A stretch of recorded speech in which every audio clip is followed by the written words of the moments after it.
에게도 잘 나오셨습니다. 큰 은혜 받으시기 바랍니다. 인사하십시오.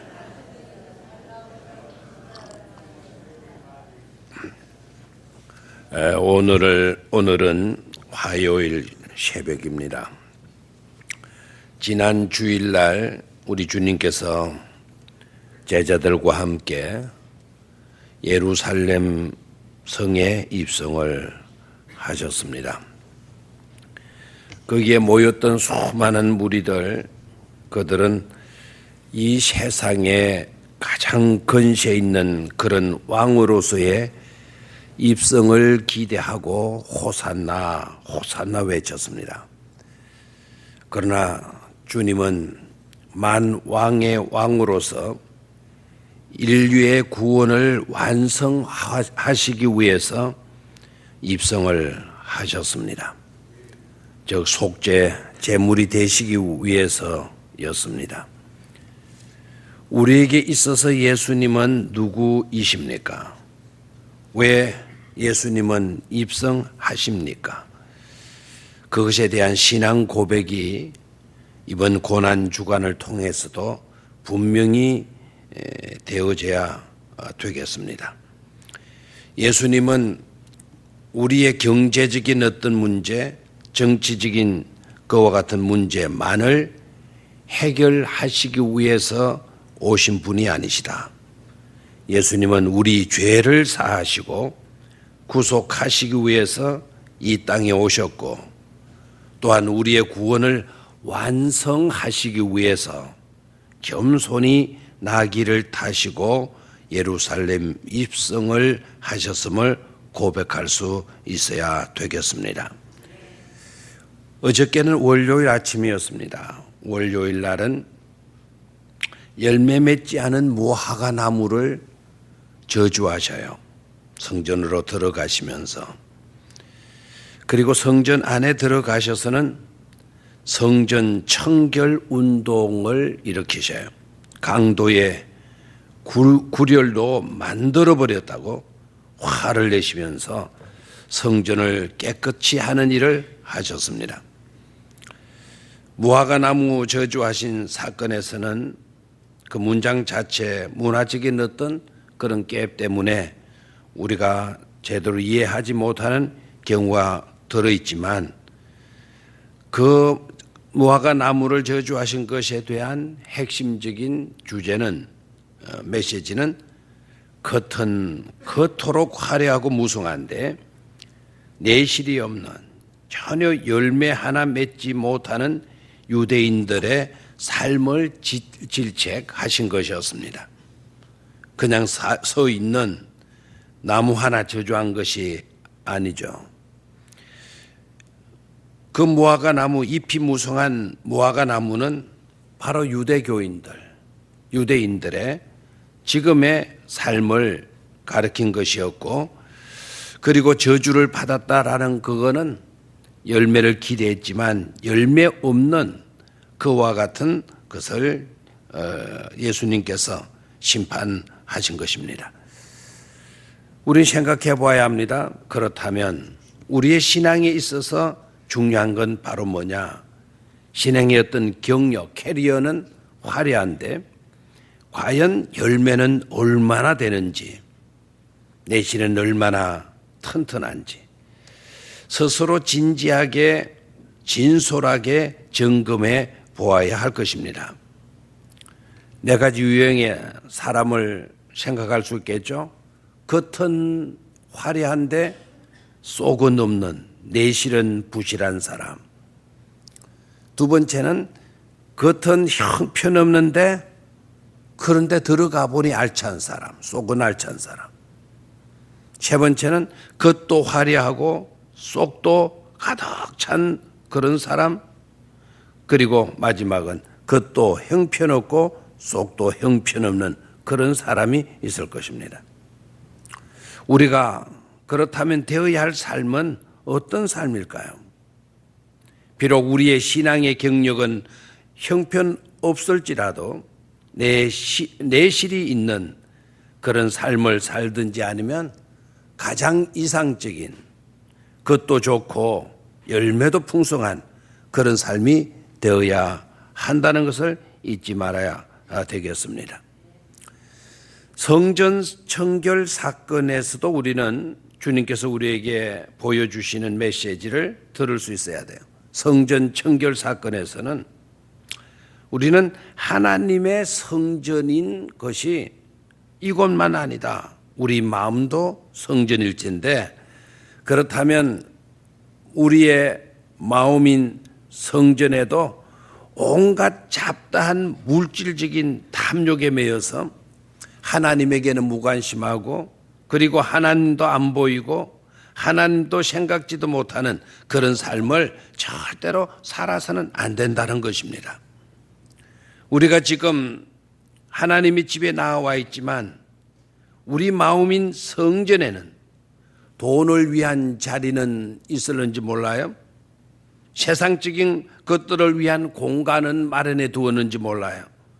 그러나 하나님이 계실 공간이 없는 그런 삶을 살게 되어진다면 우리 또한 청결의 대상이 되어지고 있다는 것을 깨달아야 될 줄로 믿습니다. 성전인 심령이 청결하여서 항상 하나님을 바라볼 수 있는 그런 삶이 이루어지기를 축원합니다. 그리고 오늘 아침, 화요일 아침입니다.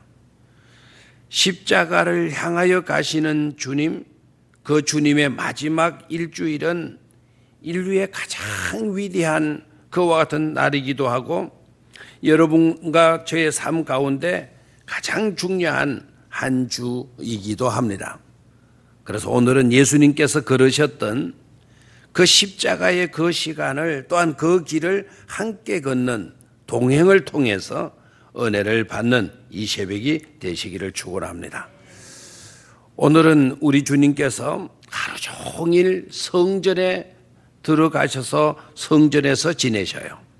성전에서 머무시고 성전에서 가르치시고, 그리고 성전에서 바리새인들과 지도자들과 더불어서 논쟁을 하시게 되어집니다.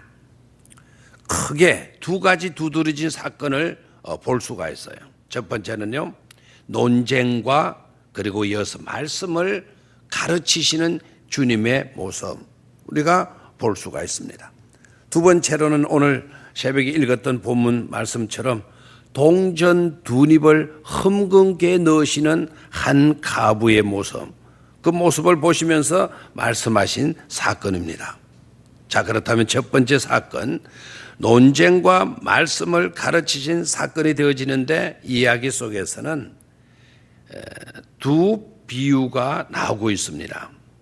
하나는 두 아들의 비유, 세 비유가 나오는군요. 두 아들의 비유가 나와요. 여러분이 잘 아시죠? 큰 아들들어 들판에 나가서 일 좀 해라 그랬더니 큰 아들이 예 아버지 해놓고 나중에 봤더니 안 나간 거예요. 그래서 아버지는 작은 아들을 불러가지고 내야 오늘 바깥에 나가서 밭에 가서 일을 좀 해라 그러니까 이 작은 아들은 안 해요. 내 할 일 바빠요. 이렇게 말을 하는 거예요. 그러다가 나중에 나가서 보니까 밭에 가서 일을 하고 있는 작은 아들을 보게 돼요.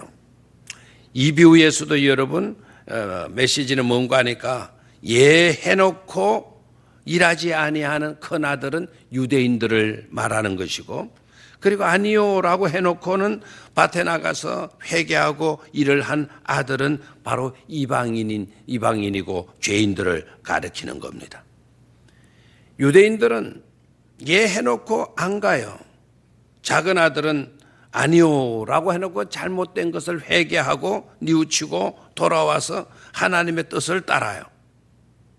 그러니까 예수님께서는 두 아들 중에 큰 아들을 유대인들이라고 이야기를 했기 때문에 유대인들이 이를 갈게 되어지는 거죠. 두 번째 비유는 악한 농부들의 비유예요. 새를 받으러 보낸 종을 이 농부들이 새는 죽이는커녕 종을 죽여버려요. 그래서 주인이 다시 다른 종을 보냈더니 또 다시 죽여버리니까 이제는 내 아들을 보내야 되겠다. 자기 아들을 보내죠. 그랬더니 이 농부들이 생각하기를 주인에게는 아들이 하나밖에 없다. 이제 이 아들만 죽여버리면 우리가 농사하는 이 땅들은 우리들의 것이 되어질 것이다. 그렇게 생각하고 아들마저도 죽여버리지 않아요? 이 악한 농부들의 비유예요. 자, 여기에서 예수님은 이 비유를 하신 것은 바로 하나님께서 자기를 보내셨지만 이 백성들이 너무 나빠가지고 마음 씀씀이가 너무 악해가지고 예수님인 자기를 죽여버리는 그것을 비유로 떼어서 말씀을 하신 것이죠. 그리고 왕의 잔치의 비유가 있는데 이 왕의 잔치의 비유에서는 왕이 잔치를 배설하고 사람들을 오라고 초청을 했더니 사람들이 이런 핑계 저런 이유 다 대가면서 오지를 않는 겁니다. 어떤 사람은 밭에 가야 된다. 어떤 사람은 소를 시험하러 가야 된다. 나는 결혼을 해서 못 가겠다. 뭐 여러 가지 이야기들로 거부를 해요. 자, 여기에서 보십시오. 이 세 가지 비유에서 공통점으로 나타나고 있는 사실은 예수님께서 이들을 위해서 자신의 모든 것을 주시려고 하지만 큰 은혜를 끼치고 복을 주고 잘 되게 하시려고 하시지만 그런데 공통적으로 이 비유의 대상에서 나타나고 있는 사람들은 지독하게도 악하다는 것입니다.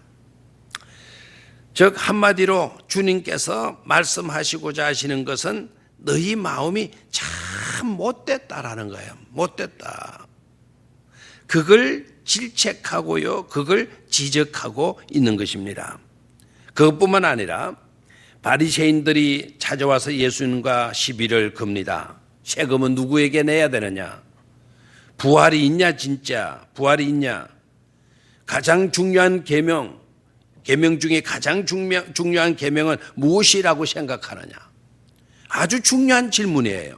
아주 중요한 질문이긴 하지만 질문의 의도는 어디에 있는가 하니까 주님을 흠잡고 책잡기 위해서 주님을 괴롭히기 위해서 이들이 이렇게 하고 있는 것이죠. 그릇된 자신들의 잘못된 신앙을 지적해주고 그것을 잘못했다 이렇게 가르치면 배우면 되겠고 고치면 될 일을 오히려 지적받았다고 기분 나쁘고 하고 깨닫지 못하고 오히려 이를 갈면서 예수 그리스도를 죽이려고 하는 저들의 심정 너무나 안타까운 모습이 아닐 수가 없죠.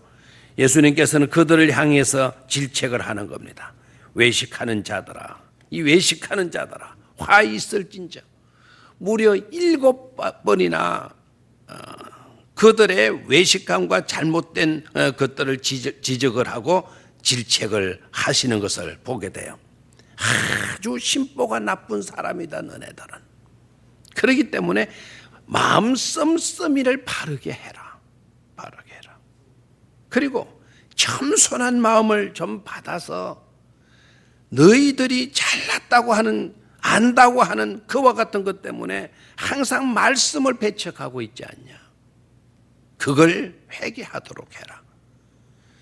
결국 우리 주님께서는 그들을 또 빗대서 말씀을 하시는 거예요. 동저 두 입을 흥금깨에 넣으시는 여인을 보시면서 말씀을 하세요. 이 여인이 잘한 것이 뭐냐? 흥금의 액수냐? 아니다 이거예요. 하나님을 향한 전부의 삶을 드리지 않느냐. 하나님을 향해서 전부를 바쳤지 않느냐. 전부를 바친 물건이 얼마이냐 라는 그것이 중요한 게 아니라 이 여인의 마음 전부가 하나님께 드려진 거다. 네 보물이 있는 곳에 네 마음이 있다 했는데, 그렇다면 이 여인은 전부를 드렸다. 생활비 전부를 드렸다라는 것은 이 여인의 마음 전부가 주님께 바쳐진 것 아니냐. 진정 너희들이, 진정 우리들이 어떤 모습으로 나타나야 되나, 발견되어져야 되나. 이 여인과 같은 마음이다. 이 여인과 같은 마음이다. 전부를 주님께 드리는 그런 것으로 응답할 수 있어야 된다라는 거예요. 하나님은 전부를 주셨어요. 일부를 주신 것이 아니에요. 하나밖에 없는 아들을 우리에게 주셨으니까 아들보다 더 귀한 존재가 또 어디 있겠습니까? 그 아들을 우리에게 주셨다는, 우리를 위하여 전부를 내어 주셨다면 우리 또한 전부를 내어 바치는 그런 삶이 되어져야 될 줄로 믿습니다. 누군가를 위해서 무화과 나무라면 그 가난한 사람 땀 먹을 수 있게, 돈 안 주고도 땀 먹을 수 있게 하는 게 무화과 나무에서 첫 번째 생산되는 대바라고 하는 무화과라는 거예요. 그것마저도 우리는 맺지 못해요. 그렇게 화려한데, 그렇게 웅장한데, 그렇게 거창한데, 겉은 남을 위해서 그 가난한 사람들이 따먹을 수 있는 향편에는 그 무화과마저도 맺지 못하는 유대인들의 실상의 삶, 우리들의 실상의 삶, 이걸 우리는 좀 깨트려야 될 줄로 믿습니다. 조그마한 것으로 어떤 것을 위치를 하고 바리새인과 서기관처럼 위선적인 것으로, 외식적인 것과 같은 것으로 주장할 것이 아니라, 심보가 나쁜 사람으로가 아니라 이 여인처럼 내 삶의 전부를 드리는 그런 삶으로 나아갈 때 십자가를 향한 진정한 동행이 이루어지게 될 줄로 믿습니다. 기도하겠습니다. 하나님, 내 마음을 보시는 주님,